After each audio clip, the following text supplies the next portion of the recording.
ప్రయాణికులకు డీటెయిల్స్ కు సంబంధించి కూడా విడుదల చేసినటువంటి సందర్భంలోనే అక్కడ కొంతమంది పలానా అంటే ఏ ఏజ్ గ్రూప్ వాళ్ళు ఎంతమంది ప్రయాణం చేస్తున్నారు అనేటువంటి డీటెయిల్స్, అలాగే ఇండియా నుంచి ఎంతమంది ప్రయాణం చేస్తున్నారు, ఇతర దేశాల నుంచి ఎంతమంది ప్రయాణం చేస్తున్నారు అనేటువంటి డీటెయిల్స్ ఇచ్చారు. కొంతమంది ప్యాసింజర్స్ యొక్క డీటెయిల్స్ కూడా వచ్చినాయి. అందులోనే విజయ రూపాని పేరు కూడా కొంతమందికి అక్కడ మనకు బయటకు వచ్చినటువంటి నేమ్స్ డీటెయిల్స్ లో ప్రయాణికుల వివరాలలో విజయ రూపాని పేరు కూడా కనిపిస్తోంది. అయితే ఆయన ఉన్నాడా లేదా అనేది ప్రస్తుతానికి ఒక సస్పెన్స్ గా మారింది.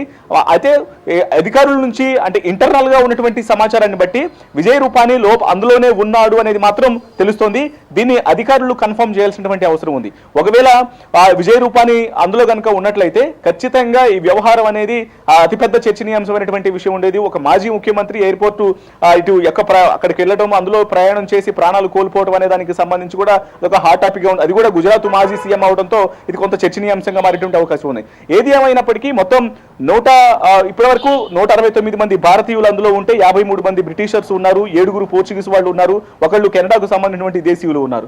సో ఇటు ఇరు దేశాలకు సంబంధించి ఇప్పుడు బ్రిటిషు ఒకవేళ ఈ ప్రమాదం అనేది అహ్మదాబాద్ లో జరిగినప్పటికీ దాదాపు 53 మంది బ్రిటిషర్స్ ఉన్నారు కాబట్టి అక్కడ కూడా ఇప్పుడు అక్కడే అధికారులు కూడా దీని మీద ప్రధానంగా ఫోకస్ చేశారు. ఇక్కడ జరుగుతున్నటువంటి సహాయక చర్యలను ఎప్పటికప్పుడు అడిగి తెలుసుకుంటూ ఉన్నారు. అక్కడి నుంచి ఎంబసీ ద్వారా ఇక్కడ జరుగుతున్నటువంటి సహాయక చర్యలకు సంబంధించి కావచ్చు, ఇక్కడ పిఎంఓకు వరుస కాల్స్ అనేవి వస్తూ ఉన్నాయి, వాళ్ళు స్పందించాల్సినటువంటి పరిస్థితి ఏర్పడుతుంది. ఇక్కడ జరుగుతున్నటువంటి సహాయక చర్యలను మరోవైపున అధికారులు ఆరా తీస్తూ ఇప్పుడు ఎప్పుడైతే ఇన్సిడెంట్ అనేది చోటు చేసుకున్న దగ్గర నుంచి అంటే చనిపోయిన వారి యొక్క సంఖ్య అనేది గంటకు పెరుగుతూ ఉండడంతో అంటే అసలు బ్రతికున్న వాళ్ళ సంఖ్య ఎంత అనేది ప్రశ్నార్థకంగా మారినటువంటి నేపథ్యంలోనే ఇప్పుడు పూర్తిగా ప్రధాని మోడీ ఆధ్వర్యంలోనే యొక్క ఇన్వెస్టిగేషన్స్ అనేవి జరుగుతున్నాయి. మనకు అందుతున్నటువంటి సమాచారాన్ని బట్టి ఇప్పుడు అధికారులు వెళ్ళి పూర్తిగా ఇటు హోమ్ మినిస్టరు అలాగే సివిల్ ఏవియేషన్స్ కు సంబంధించినటువంటి మినిస్టర్స్ వెళ్ళి పరిస్థితి మొత్తాన్ని కూడా తెలియజేసిన అనంతరం ప్రధాని మోడీ కూడా అక్కడికి చేరుకున్నటువంటి అవకాశాలు కూడా తెలుస్తూ ఉన్నాయి. రైట్. అయితే ఎయిర్ ఇండియా చైర్మన్ ఏమైనా దీనిపై స్పందించారా? బాధిత కుటుంబాలకు ఏదైనా ఎయిర్ ఇండియా నుంచి స్పెషల్గా వాళ్ళకి అందించడం కావచ్చు, సహాయానికి కొంత అమౌంట్ ఇవ్వడం కావచ్చు, దీనిపైన ఏమైనా ఒక ప్రకటన చేశారా? ప్రస్తుతం ఈ యొక్క ఇన్సిడెంట్ కు సంబంధించి అధికారులందరూ కూడా ఇప్పుడు సివిల్ ఏవియేషన్ కు సంబంధించినటువంటి అధికారులు, చైర్మన్ కావచ్చు, లేకపోతే పూర్తిగా వ్యవస్థ అంతా కూడా ప్రజెంట్ అక్కడ జరిగినటువంటి యాక్సిడెంట్ జరిగినటువంటి విధానానికి సంబంధించి పరిశోధన చేస్తూ ఉన్నారు. మరోవైపు అక్కడ రక్షణ చర్యలు అనేవి ఒకవైపున అధికారులకు సమాచారాన్ని ఇవ్వటం, అసలు యాక్సిడెంట్ అనేది ఎలా జరిగిందనే దానికి సంబంధించి అప్పటికప్పుడు ఆ పై అధికారులకు సమాచారాన్ని ఇవ్వడంతో పాటు అక్కడ జరుగుతున్నటువంటి సహాయక చర్యలు, ఎందుకంటే అనేక వందలాది అంబులెన్స్లు అక్కడికి చేరుకోవాల్సినటువంటి పరిస్థితి ఏర్పడుతుంది. ఎందుకంటే దాదాపు 242 మంది ప్రయాణం చేస్తున్నటువంటి ఇన్సిడెంట్ కాబట్టి వాళ్ళందరూ కూడా అసలు ఎంతమంది బ్రతికున్నారనేది ప్రశ్నార్థకంగా మారినటువంటి నేపథ్యంలోనే అటువైపున వాళ్లకు సంబంధించి మరోవైపున ఇప్పుడు జరుగుతున్నటువంటి ఒకవైపున ఫైర్ డిపార్ట్మెంట్ తో అటాచ్మెంట్ అయ్యి ఫైర్ డిపార్ట్మెంట్ నుంచి కొనసాగుతున్నటువంటి సహాయక చర్యలు, లాండ్ ఆర్డర్ పరమైనటువంటి విషయాలన్నిటికి సంబంధించి వాళ్ళకి కావాల్సినటువంటి ఇన్ఫో ఏదైతే అవసరం ఉంటుందో వాటన్నిటి మీద కూడా ఇప్పుడు సివిల్ ఏవియేషన్ అనేది కొంత కాన్సన్ట్రేషన్ చేసింది. దీని తర్వాత ఖచ్చితంగా దీని మీద కేంద్ర ప్రభుత్వం అనేది స్పందిస్తుంది. కేంద్ర ప్రభుత్వం స్పందించి మరి కేంద్ర ప్రభుత్వం ఎటువంటి పరిహారం అనేది అందిస్తుంది, అసలు ఇప్పుడు కేవలం ప్రస్తుతం అక్కడ ఉన్నటువంటి పరిస్థితిని బట్టి ప్యాసింజర్స్ ను ఐడెంటిఫై చేయాల్సినటువంటి అవసరం ఉంది. అంటే చనిపోయిన వారు ఎవరు, అక్కడ ఆల్రెడీ గాయాలతో బయటపడేటువంటి వ్యక్తులు ఎవరైనా ఉన్నారా, అయితే వాళ్ళు అసలు ఎవరు గాయాలతో బయటపడుతున్నారు అనేటువంటి డీటెయిల్స్ అనేవి, అంటే ప్రయాణికులు సంబంధించినటువంటి ఎవరు బ్రతికున్నారు ఎవరు చనిపోయారనేటువంటి డీటెయిల్స్ అనేవి పూర్తిగా తెలుసుకోవడం అనేది సహాయ కార్యక్రమాల్లో ఇప్పటి వరకు అంబులెన్స్లో తరలిస్తున్నటువంటి వాళ్ళు ఎవరైనా తీవ్రంగా గాయపడ్డారు, వీళ్ళని తీసుకెళ్తున్నాము, వీళ్ళు ఈ ఇన్ఫర్మేషన్ ఇచ్చారు అనేటువంటి వార్త ఏమైనా బయటకు వచ్చిందా రత్న?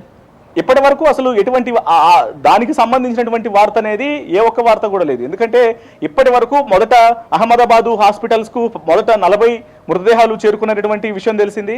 ఆ తర్వాత ఒక గంట కనీసం ఒక అర్ధ గంట నుంచి 40 నిమిషాల వ్యవధిలోనే 133 మంది చనిపోయినటువంటి వార్త బయటకు వచ్చింది. అంటే మొత్తం అందులో 242 మంది ఎయిర్పోర్ట్ ప్లేన్ లో ఉండడము, ప్రయాణం చేయడము, అలాగే అక్కడ జనావాసాల మీద ఎప్పుడైతే విమానం అనేది కూలిపోయి పడిందో సో అక్కడ అదే సందర్భంలో అక్కడ కింద ఉన్నటువంటి అక్కడ నివసిస్తున్న వాళ్ళందరూ కూడా వాళ్ళు కూడా చనిపోయినటువంటి వార్త.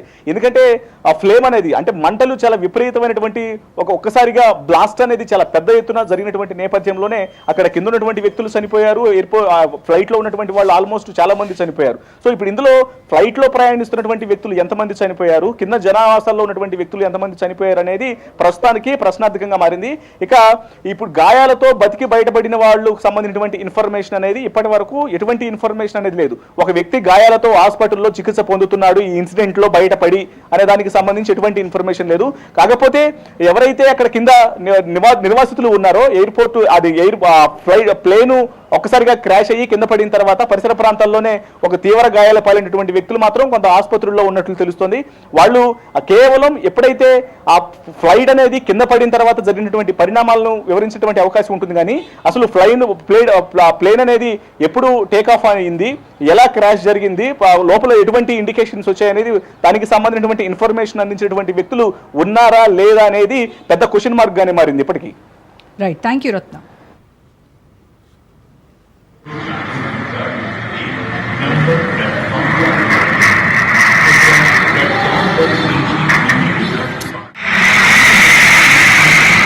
अपनी सवारी देखनी चाहिए.